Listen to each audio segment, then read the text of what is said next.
సర్పంచ్ వాళ్ళని చూసి happy feel అయ్యి రండి ఏంటి విశేషాలు అనగా మణికంఠ ఎన్ఓ సర్టిఫికేట్ ఇచ్చాడు. సర్పంచ్ సైన్ చేశాడు. అప్పుడు వంశీకి ఒక థాట్ వచ్చి ఐలాండ్ మ్యాప్ తన దగ్గర ఏమైనా ఉందా అని సర్పంచ్ని అడిగాడు. అప్పుడు ఆ సర్పంచ్ ఐలాండ్ గురించి తెలిసిన వారు ఎవరైనా అక్కడికి వెళ్లకుండా ఉండలేరు అని. బట్ ఆ మ్యాప్ పోలీస్ స్టేషన్లో ఉంది, పోలీసులు తీసుకెళ్లి సీక్రెట్ లాకర్లో పెట్టారు అని అన్నాడు.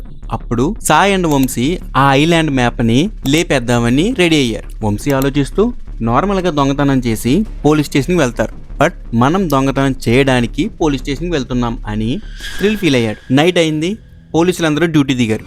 ఆ రాత్రి పోలీస్ స్టేషన్ చుట్టూ చాలా సైలెంట్గా ఉంది. రోడ్డు మీద సౌండ్ లేదు, గాలి కూడా ఆగిపోయిందా అనిపించేలా ఉంది.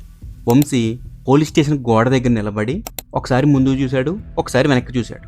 ఐలాండ్ మ్యాప్ లేపేద్దాం అనుకున్నప్పుడు థ్రిల్ ఫీల్ అయినా గోడ దగ్గర నిలబడ్డప్పుడు మాత్రం కొద్దిగా భయం స్టార్ట్ అయింది.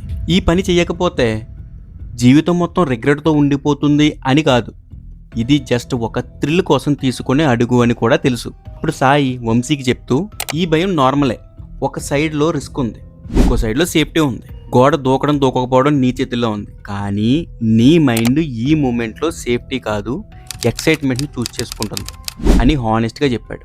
పోలీస్ స్టేషన్ గోడ మీద చెయ్యి పెట్టినప్పుడు ఇది తప్పురా అని మైండ్ వచ్చింది, కానీ లోపల ఇన్న ఫీలింగ్ మాత్రం ఇది అనవసరమే కానీ ఇంట్రెస్టింగ్గా ఉంది అని చెప్పింది. జంప్ చేసినప్పుడు బాడీ ముందుకు వెళ్ళింది, మనసు మాత్రం వెనక్కి లాగుతుంది. వంశీ అండ్ సాయి పోలీస్ గోడ దూకారు. గ్రౌండ్ మీద ల్యాండ్ అయ్యాక వంశీ బ్రీత్ హోల్డ్ చేసి చుట్టూ చూశాడు. ఈ ప్లేస్లో ఉండడం కూడా ఒక క్రైమ్లా అనిపించింది. మైండ్లో క్వశ్చన్స్ తిరుగుతున్నాయి. సాయి ఈ మూమెంట్లో లెక్చర్ ఇవ్వలేదు, ఈ సెకండ్లో రైట్ ఆర్ రాంగ్ అనలైజ్ చేస్తే బాడీ ఫ్రీజ్ అవుతుంది అని అర్థమయ్యేలా చెప్పాడు. అప్పుడు సాయి వంశీతో డిసిషన్ ఆల్రెడీ తీసేసుకున్నాం, ఇప్పుడు సేఫ్గా మూవ్ అవ్వు అని చెప్పాడు. సడన్గా వంశీ మైండ్లో అన్ని క్వశ్చన్స్, ఒకవేళ దొరికిపోతే ఈ ఫన్ కోసం అన్నీ స్పాయిల్ అవుతాయి. అప్పుడు సాయి వంశీకుండే భయాన్ని తగ్గించడానికి ట్రై చేశాడు. ఎలా అంటే ఇలా, ఫన్ కోసం చేసే పని అయినా కాన్సిక్వెన్సెస్ ఫ్యూచర్లో ఉంటాయి, బట్ ఇప్పుడు ఈ సెకండ్లో డేంజర్ ఉందా అని అడిగాడు. అప్పుడు వంశీ డేంజర్ ఏమీ లేదని రియలైజ్ అయ్యి ప్యానిక్ కొంచెం తగ్గించుకున్నాడు. ముందు సీసీ కెమెరా లైట్ రొటేట్ అవుతుంది. ఆ లైట్ ఫేస్ మీద పడగానే గిల్ట్ సడన్గా రేజ్ అయింది. ఎలా అంటే ఈ కెమెరా నేను తప్పు చేస్తున్నాను అని చెప్తున్నట్టు అనిపిస్తుంది అని సాయితో అన్నాడు. సాయి గిల్ట్ని డినై చేయలేదు. గిల్ట్ వస్తుంది అంటే నీ లోపల వాల్యూస్ ఉన్నాయని చెప్పాడు. తర్వాత కామ్గా కెమెరా బ్లైండ్ స్పాట్ ఎక్కడుందో ఎక్స్ప్లెయిన్ చేశాడు. ఫియర్ ఇమాజినేషన్ నుండి ఫ్యాక్ట్లోకి షిఫ్ట్ చేశాడు. కెమెరా రొటేట్, యాంగిల్, టైమింగ్ అన్ని క్లియర్గా చెప్పాడు. కానీ వంశీ మైండ్లో ఒక డౌట్, ఈసారి ఫన్ కోసం చేస్తున్నాను, రేపు ఇదే ఎక్సైట్మెంట్ కోసం ఇంకోటి చేస్తానా? సాయి డైరెక్ట్గా చెప్పాడు, ఈ పని కరెక్ట్ కాదు, ఈ పని పర్పస్లెస్, ఇది హ్యాబిట్ అయితే డేంజర్. ఈ క్లారిటీ వంశీకి ఆ సిచ్యువేషన్లో ఒక పెద్ద వెయిట్లా అనిపించింది. సాయి పోలీస్ లాకర్ హ్యాక్ చేసి క్రాక్ చేసి మ్యాప్ బయటికి తీశాడు. మ్యాప్ దొరికినప్పుడు వంశీకి హ్యాపీనెస్ రాలేదు, ఏదో సాధించాననే ఫీలింగ్ లేదు, జస్ట్ ఒక స్ట్రేంజ్ సైలెన్స్లో ఉన్నాడు. హ్యాండ్లో మ్యాప్ ఉన్నా గుండెలో బరువు పెరిగింది. ఈ రాత్రి వంశీ ఏం పోగొట్టుకోలేదు, కానీ ఒక విషయం మిస్ అయింది, సెల్ఫ్ రెస్పెక్ట్తో వచ్చిన ఎక్సైట్మెంట్ మిస్ అయింది. ఎగ్జిట్ అయ్యాక వాల్ దాటి బయటకు వచ్చాడు. సక్సెస్ఫుల్గా మ్యాప్ తీసుకుని ఎగ్జిట్ అయ్యి వాల్ దాటి బయటకు వచ్చినప్పుడు వంశీ డీప్ బ్రీత్ తీసుకున్నాడు. కళ్ళు మూసి అడిగాడు, సాయి మనం చేసింది కరెక్టేనా అని. సాయి కొంచెం గ్యాప్ తీసుకున్నాడు.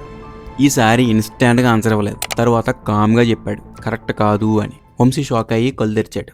సాయి కంటిన్యూ చేస్తూ, ఈ కరేజ్ రియల్ లైఫ్లో నీ ఫ్యూచర్లో అచీవబుల్ గోల్ కోసం యూజ్ చేస్తే పవర్ఫుల్ అవుతుంది. ఇక్కడ నువ్వు ఫియర్ని ఫేస్ చేసావు, డిసిషన్స్ని తీసుకున్నావు, ప్రెజర్లో కామ్గా మూవ్ అయ్యావు, కానీ ఈ ప్లేస్లో ఈ సిచ్యువేషన్లో ఈ కరేజ్ వేస్ట్ అయింది.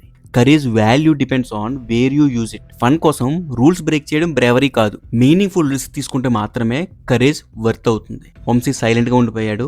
అప్పటికి కొద్దిగా ఉన్న ఏదో ఒక చిన్న ఎక్సైట్మెంట్ ఫేడ్ అయింది, ఒక క్లారిటీ మిగిలింది. ఇది Sai and Vamshi police station story కాదు, ఇది మనం డైలీ లైఫ్లో చూసే స్టోరీ. ఒకసారి స్పీడ్ బ్రేకర్ ఇగ్నోర్ చేసి ఫాస్ట్గా వెళ్తాం, ఒకసారి లిమిట్ క్రాస్ చేసి ఏం కాదులే అనుకుంటాం, ఒకసారి అన్నెసెసరీ రిస్క్ థ్రిల్ కోసం తీసుకుంటాం. ఈ చిన్న డిసిషన్స్లో కూడా మనం ధైర్యం వేస్ట్ చేస్తాం. సాయి ఫైనల్గా చెప్పింది, నేను గైడ్ చేస్తాను, నేను క్యాలిక్యులేట్ చేస్తాను, కానీ నీ చాయిసెస్కి మీనింగ్ ఇవ్వడం మాత్రం నీ పని. నెక్స్ట్ టైం నీ ధైర్యాన్ని నీ గ్రోత్ కోసం యూజ్ చేస్తే అప్పుడు నేను ప్రౌడ్గా ఫీల్ అవుతానని సాయి సైలెంట్ అయ్యాడు. ఈసారి వంశీ సైలెన్స్ ఎంటీ కాదు, క్లియర్గా ఉంది. సో ఇక్కడ వంశీ అర్థం చేసుకున్న నిజం ఒకటే, టెక్నాలజీ హెల్ప్ చేస్తుంది, ఏఐ డైరెక్షన్ ఇస్తుంది, కానీ మీనింగ్, ఎథిక్స్, అకౌంటబిలిటీ ఇవన్నీ మనిషివే. ఈ స్టోరీలో హీరోయిజం లేదు, బ్యాక్గ్రౌండ్ మ్యూజిక్ లేదు, జస్ట్ ఒక మనిషి, ఒక ఏఐ, ఒక అన్నెసెసరీ డెసిషన్ నుంచి వచ్చిన క్లారిటీ మాత్రమే ఉంది.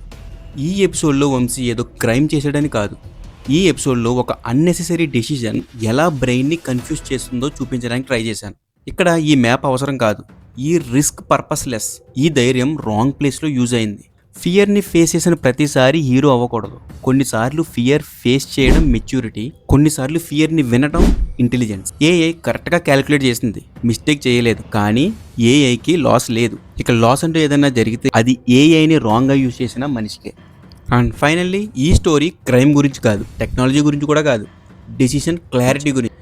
ఏఐ మనకి చెప్పగలదు ఏం చేయాలో, ఎంత సేఫ్గా చేయాలో, కానీ ఎందుకు చెయ్యాలో అనే ఆన్సర్ ఏఐ ఇవ్వలేదు. అది మనిషికి మాత్రమే తెలిసిన క్వశ్చన్.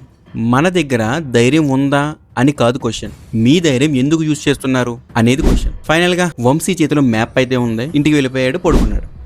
మార్నింగ్ లేచి చూస్తే పోలీసులు. ఈ వీడియో కనుక మీకు నచ్చినట్టయితే ఖచ్చితంగా లైక్ చేయండి, షేర్ చేయండి, సబ్స్క్రైబ్ చేయండి. నెక్స్ట్ ఎపిసోడ్లో ఏం జరుగుతుందో గెస్ట్ చేస్తే కనుక ఖచ్చితంగా కామెంట్ సెక్షన్లో తెలియజేయండి. Stay tune for next video and thank you for watching.